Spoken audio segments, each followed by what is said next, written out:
বেঙ্গলের একটি পরিত্যক্ত রেল স্টেশন, নাম চন্দ্রপুর স্টেশন।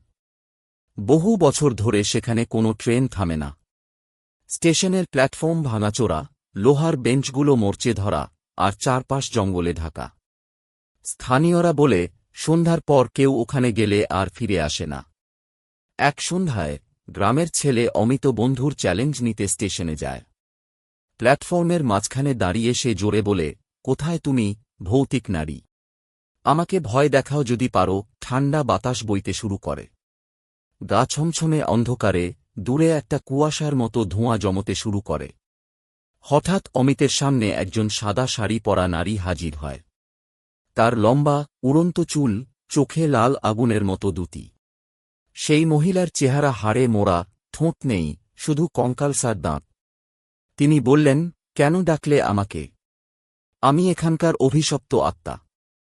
ট্রেন দুর্ঘটনায় মরেছি, কিন্তু শান্তি পাইনি। তুমি এখানে কেন এসেছ? অমিত কাঁপতে কাঁপতে বলে, আমি শুধু জানার জন্য এসেছি। নারী হাসে, তার হাসি যেন ঝড়ের মতো।